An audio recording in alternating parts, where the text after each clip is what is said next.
There are moments in MotoGP when the stopwatch becomes useless, when statistics collapse under the weight of something far more human: pain, rebirth, and the stubborn refusal to yield. From the shadows of his own legend, Mick Doohan watches Marc Márquez not as a successor, but as a continuation of a bloodline forged in titanium and scars. The man who once rebuilt a shattered leg to dominate 5 consecutive world titles sees in Márquez the same rebellion against anatomy, the same genius that turns injury into engineering. He's unstoppable, Doohan growls, not as a compliment but as a verdict on those who still measure greatness in lap times. Because what Márquez has done is no comeback, it's a redesign of human possibility. His thumb brake pulses with borrowed DNA from 1993, translating pain into precision, fear into geometry, and resilience into telemetry. Each movement on the Ducati is less reaction than calculation, a body reprogrammed through data, a mind sculpting chaos into order. Doohan understands, this isn't courage in the old sense. It's evolution rendered in carbon fiber and nerve endings. While others talk of aggression, Márquez rides like an algorithm made of instinct, rewriting physics corner by corner. The numbers can't explain it, but the engineer's graphs whisper the truth. Reduced tire degradation, steadier entry vectors, a lean angle that flirts with collapse yet never crosses it. To Doohan, the critics who call him past his prime miss the point entirely. Márquez has moved beyond speed. He's learned to dominate the one element no machine can quantify: time itself. In that alchemy of patience and precision, of man and mechanism, Mick Doohan sees not a rival, not a successor, but the living proof that legends don't fade, they evolve. And from that revelation, born not in victory, but in survival, begins the story of how 2 eras, bound by scars and engineering genius, merge to redefine the meaning of dominance in MotoGP. Under the blinding lights of the paddock, where engines growl like restless animals waiting for dawn, numbers often pretend to tell the story. But sometimes they don't.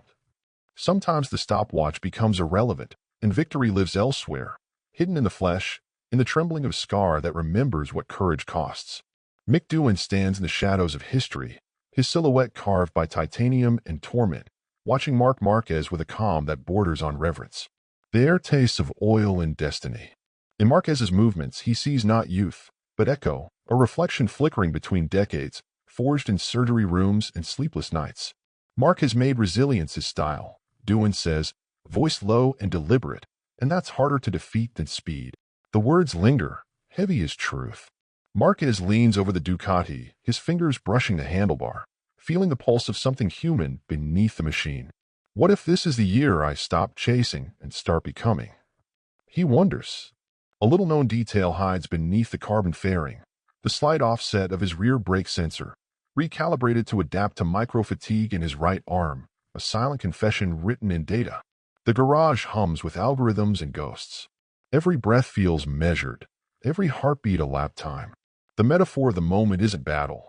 It's music, the sound of endurance tuning itself to the rhythm of precision. Doohan studies him like a composer, recognizing his own unfinished symphony. Around them, mechanics move with ritual precision, but the real engine is internal, a dialogue between fear and control. Márquez's eyes narrow, seeing more than a circuit. He sees a canvas on which pain paints progress. Greatness, he realizes, is not acceleration but adaptation. And in that breathless instant, when memory and machinery fuse, MotoGP sheds its numbers and becomes something far more eternal. Mugello slept beneath a sky thick with fog, the circuit wrapped in the kind of silence that feels almost sacred. Inside a dim motorhome, Marc Márquez stared at his trembling hand as if it belonged to someone else. The phone in his other hand glowed faintly, Doohan's number pulsing like a forbidden gate. When the line clicked open, the Australian's voice came through rough, unfiltered, carved by years of asphalt and agony. "You must rewrite the language, not the bike," Doohan said, cutting through the night like a scalpel through hesitation. Márquez swallowed, feeling his throat close on the words he didn't want to say. "I don't trust my body anymore." It wasn't weakness, it was confession. The clock on the wall blinked 1 a.m., each digit like a heartbeat out of sync. Outside, rain tapped gently against the glass, as if time itself were eavesdropping. A little-known technical secret was born from that call: the revival of the thumb brake, Doohan's 1993 creation, re-engineered to suit Márquez's trembling arm. Engineers would later note its pressure modulation curve, 3.8 bar of control, where his fingers once failed, a quiet revolution disguised as a lever. Rewrite the language, the phrase echoed, turning pain into syntax, titanium into vocabulary. The metaphor wasn't war but translation, a man learning to speak fluently again through machinery. Márquez closed his eyes, hearing Doohan's calm breathing at the other end, the sound of someone who had already mapped this terrain of doubt. The call didn't comfort him. It unsettled him, igniting something ancient and necessary. If I can't command my body, I'll negotiate with it, he thought, the resolve sharp as metal. Mugello's fluorescent lights hummed overhead, sterile yet holy, illuminating rebirth in progress. The conversation lasted 30 minutes, but stretched across decades. By the time the call ended, the silence felt heavier, denser, almost alive. And when Márquez finally whispered, "Thank you," he wasn't thanking Doohan for advice, he was thanking him for the blueprint to survive. Phillip Island, 1992. The crash still echoes like a fault line across time, its shock absorbed not only by asphalt but by Mick Doohan's body, broken yet unbent. He remembers the metallic smell of his own endurance, the surgeon's warning that his right leg might never obey him again. From that wound came invention, a thumb-operated rear brake, primitive yet prophetic, a device that turned mutilation into method. 3 decades later, Harry's 2020 offered its cruel symmetry. Marc Márquez catapulted skyward, arms shattered, nerves screaming like a live wire beneath the skin. Pain became his new telemetry. If Mick built control from ruin, so can I, he thought while watching his reflection in a hospital window fogged with morphine and regret. Both men found the same truth in different centuries, that the body is an unreliable ally, but the mind can redesign reality. Doohan once said, "When I came back, the bike wasn't different. I was." Those words became a compass for Márquez's exile. A little-known technical correspondence binds them. Doohan's prototype brake generated 4.2 bar at full compression. Márquez's adapted system registers 4.3, a near-perfect echo written in pressure curves. Their connection is not poetic. It's mechanical, numerical, almost genetic. The metaphor isn't of war but of architecture, the rebuilding of a cathedral from fragments of bone and data. As Doohan learned to trust titanium, Márquez learned to trust tremor, converting frailty into feedback. Each vibration, each delayed reaction, became a message instead of a mistake. Engineers see numbers, riders feel ghosts. The two men's trajectories intersect like twin blueprints drawn on translucent paper, separate designs, one purpose. Between them runs the invisible current of resilience, silent but unbreakable. When Márquez first squeezed that left thumb lever in testing, the past and present synchronized, time folding neatly into muscle memory. In that moment, MotoGP's evolution had a face, and it was scarred, calm, and endlessly unfinished. After Mugello, Marc Márquez no longer rode to prove he was unbroken, he rode to redesign himself. The obsession with who he once was dissolved like rubber under friction, leaving behind something colder, cleaner, and infinitely more deliberate. His garage became a laboratory of rebirth, each laptop glow reflecting the quiet madness of a man turning pain into precision. The new Márquez shifted his body exactly 3 centimeters forward, an adjustment so small it seemed trivial, yet it rebalanced the entire kinetic conversation between man and machine. Engineers logged the numbers. Márquez felt the poetry. "If instinct betrays me, memory must guide me," he whispered during a night of video analysis, tracing his own errors like a surgeon revisiting scars. A little-known detail glowed on the telemetry graph. Stability curves flattened at 9.4 degrees lean, proof that adaptation could be measured in millimeters. He began to treat each session not as combat but as composition, shaping rhythm through patience and breath. The metaphor wasn't war, it was surgery. Every apex an incision, every throttle pickup a suture in progress. Ducati engineers started calling him Il Paziente Chirurgico, the surgical patient, half in awe, half in disbelief. Around him, the paddock whispered that he'd lost his wildness. They misunderstood that he'd replaced impulse with design. Watching from afar, Doohan understood. "He doesn't just ride the Ducati, he designs it every lap," he said, a sentence that sounded less like praise and more like revelation. Márquez moved through corners with eerie calm, his mind a drafting table where velocity met geometry. Each breaking point, each subtle shift of weight, carried the authority of someone who had rewritten his own anatomy. The Ducati obeyed not because it was tamed, but because it was understood. Inside his helmet, he smiled, a thin private curve that spoke of control reclaimed. In that moment, Marc Márquez ceased to be a rider and became a designer of inevitability. The thumb brake sat hidden beneath the handlebar, an unremarkable sliver of aluminum to anyone but the man who trusted his life to its pulse. It had once been Mick Doohan's prosthetic lifeline, a workaround for a leg that refused to obey. Now it was Marc Márquez's resurrection lever, an invention reborn across decades. Engineers described it clinically: pressure range, modulation, force curve, but to Márquez it was a heartbeat. Each press steadied the tremor that haunted his right arm, the vibration of metal echoing like a whisper of faith. "If my body hesitates, my thumb will remember for me," he told himself before every outlap. The mechanism delivered only 3.9 bar at maximum load, yet it carried the weight of survival itself. Doohan had once murmured to him, "It is your second chance," and the words clung to his visor like condensation that refused to clear. The metaphor wasn't war but calligraphy, the lever a pen, the track a page, and every corner a line written in fluid resolve. From the outside, nothing changed. From within, an empire shifted. The bridge between eras closed quietly, metal to metal, will to will. Mechanics noticed smoother tire wear, a steadier rear exit through turn 9, the data tracing a gentler heartbeat. Márquez understood that engineering could also be empathy, that the bike could learn his pain if he taught it carefully. The thumb brake became both confession and cure, a tool that turned fragility into rhythm. Each session, he refined its travel by fractions of a millimeter, chasing the perfect conversation between nerve and steel. When he pressed it mid-corner and felt the Ducati settle, it wasn't just balance, it was forgiveness. The garage fell silent, aware that something invisible had aligned. Doohan's legacy no longer lived in statistics but in that single motion, repeated 1,000 times, quiet as prayer.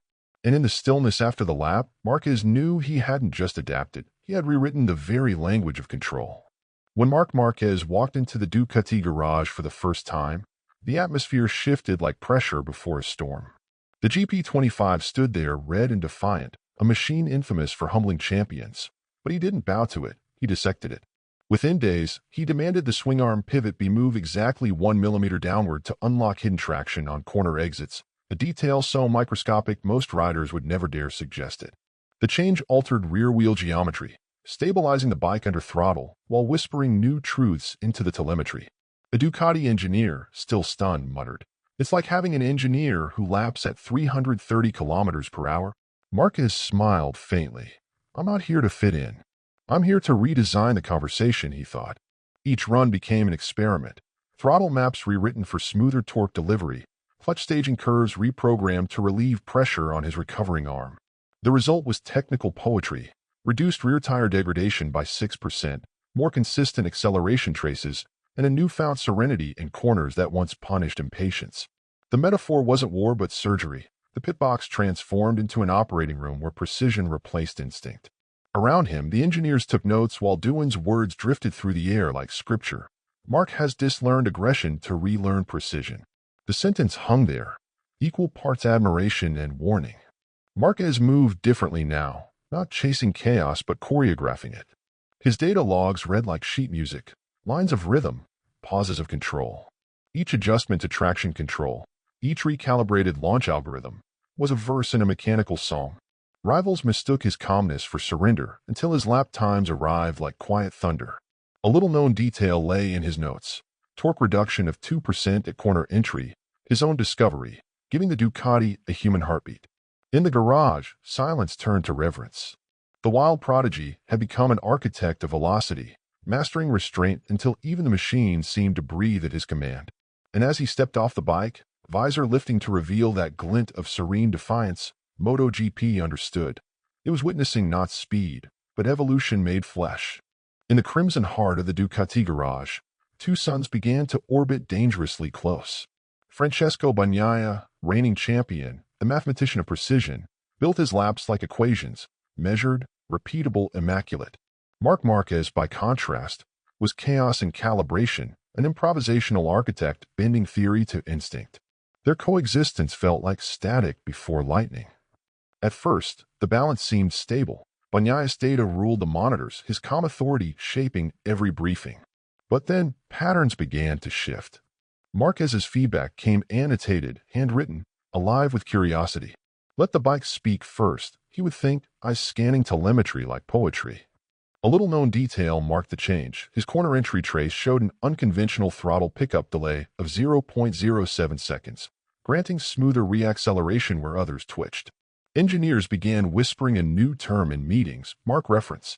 It wasn't rebellion, it was gravity. The hierarchy tilted, almost imperceptibly, but enough that Bagnaia felt the weight of a new center pulling the room. Doohan's observation sliced through the paddock's politeness. When someone new arrives and bends the reference, you either evolve or vanish. The sentence echoed off the carbon walls like an ultimatum. The metaphor here wasn't war but astronomy. Two stars locked in mutual distortion, each forcing the other to change shape or collapse. Bagnaia's precision tightened into strain. Márquez's fluidity turned analytical, merging art and algorithm. Debriefs grew longer, quieter, electric with unsaid truths. Engineers stared at the overlapping telemetry lines, red for Pecco, blue for Marc, watching them cross again and again until distinction blurred into revelation. Outside, cameras captured smiles. Inside, the air was sharpened with tension and respect. "I'm not here to dethrone him," Márquez told himself. "I'm here to rebuild myself, but the clock has chosen me as his mirror." The season advanced, and with every lap, the garage's rhythm changed tempo. By the time Ducati set its new baseline, there was only one data tag at the top of every chart, number 93. And in that quiet, unspoken acknowledgement, a new order was born. Less conquest, more evolution, silent yet absolute. Control, for Marc Márquez, ceased to mean dominance. It became a form of faith. Every gesture on the Ducati transformed into a negotiation between speed and serenity, a conversation conducted in fractions of throttle. He had learned that restraint could wound deeper than aggression, that silence on track could terrify more than noise. A data trace revealed the secret first, a precise 2% reduction in throttle aggression at corner entry, tiny yet monumental, like deleting a single note to let the melody breathe. Let the others burn their tires in fury. "I'll wait for the silence to open a door," he thought, his inner monologue as calm as the hum of electronics beneath the fairing. Each lap became a ritual of measured violence, every maneuver premeditated down to the millisecond. Rivals mistook stillness for fatigue, not realizing it was architecture in motion. The metaphor wasn't war but medicine, the Ducati his patient, the circuit his operating table, the apex the place where precision made beauty possible. Critics complained he no longer dazzled. They missed the subtle apocalypse unfolding at every braking marker. Watching from afar, Mick Doohan smiled faintly. "The others still chase chaos," he said, "but Marc, he's found peace inside the noise." Engineers noticed the consequences in pure numbers: smoother transitions, reduced vibration amplitudes, exits that cut cleaner, data curves resembling calligraphy more than telemetry. Onboard cameras caught no fireworks, only inevitability, the predator reimagined as surgeon. "If instinct once defined me, now clarity must sustain me," Márquez whispered between breaths, voice steady, eyes unblinking behind the visor. The bike obeyed as if hypnotized, rear tire gripping not through force but through understanding. Each overtake became a gesture, elegant and fatal, leaving no mark except silence. The stands gasped without knowing why. His mastery no longer shouted, it resonated. And as the checkered flag fell, he didn't raise a fist. He exhaled, knowing control itself had become the purest form of speed. He no longer needed to start in front to prove he belonged there. Marc Márquez had turned the chase itself into a design. Each race began with him buried in the pack, eyes unblinking, heartbeat syncing with the pulse of engines ahead, calculating possibilities invisible to others. Pole positions had become irrelevant. Control was his new pole. Perfection breaks. Resilience lasts, he reminded himself on the grid, the phrase not mantra but mechanism. His scars had evolved into algorithms, pain translated into patterns of movement his engineers could almost measure. The telemetry told a story of patience, tire temperature stable, throttle peaks delayed, overtakes timed like a clock resetting itself. Around him, the air shimmered with tension, each lap a quiet rebellion against expectation. The metaphor wasn't war but sculpture, chiseling seconds from marble, shaping victory through erosion. Reporters still asked when the old Marc would return. They failed to see that the old Marc had been dissected, refined, and rebuilt into something elemental. In Argentina, he sliced through 5 riders in 6 laps without a single fairing touch, precision so smooth it seemed preordained. Data showed the secret: consistent brake modulation within 0.3 bar variance, human imperfection reduced to art. Doohan's voice, graveled and reverent, echoed through the commentary booth. Marc has made resilience his style, and that's harder to defeat than speed. The statement didn't glorify him. It explained him. Marquez rode now not to conquer, but to endure with elegance, transforming survival into sculpture. Rivals pushed harder and faded. He simply waited for the world to come back to him. The bike's hum became a heartbeat, the track a canvas of second chances. "I've learned to wait," he whispered in park firm, sweat and silence mixing under the helmet. Around him, applause felt distant, unnecessary. Because the victory wasn't the trophy. It was the proof that resilience, once a wound, had become his most unbreakable weapon. Under the fading sun of Termas de Rio Hondo, the circuit seemed to hold its breath, as if aware it was witnessing closure disguised as continuity. Marc Márquez removed his helmet slowly, the crowd's roar dissolving into a low, reverent hum. His voice, barely above a whisper, escaped through exhaustion and clarity alike. "I've learned to wait." It wasn't triumph, it was understanding. The words traveled through the paddock like static carried by wind, finding their way to Mick Doohan, who watched from afar with the look of a man recognizing his own reflection decades later. What began as a midnight call at Mugello had become the architecture of a new philosophy, the fusion of injury and intelligence into a code that MotoGP itself would inherit. A little-known figure inside Ducati later revealed the data that told the story best. Marquez's reaction variance had dropped to 0.09 seconds, proof that patience had become precision. The body fails, the mind adapts, Marquez thought, gazing at the scar on his arm glistening beneath podium lights. The metaphor was not war but tide, the slow, inevitable shaping of cliffs by persistence alone. Doohan's mentorship had moved beyond advice. It had reprogrammed a generation. He'd once told him quietly, "The greatest victories are not won in the throttle, but in the mind that refuses to quit," and the line now rang like a benediction over the noise of history. Around them, MotoGP's landscape felt altered, less about aggression and more about evolution through endurance. Mechanics, riders, and fans sensed it, the recalibration of what greatness meant. Marquez's journey had closed the circle. Doohan began in 1993, their pain connected by bolts and bone, their wisdom engraved in telemetry. Silence lingered longer than applause, acknowledgement that the spectacle had become something pure. And as night fell over Argentina, two eras finally merged into one truth. Resilience isn't the absence of failure. It's the art of transforming it into rhythm.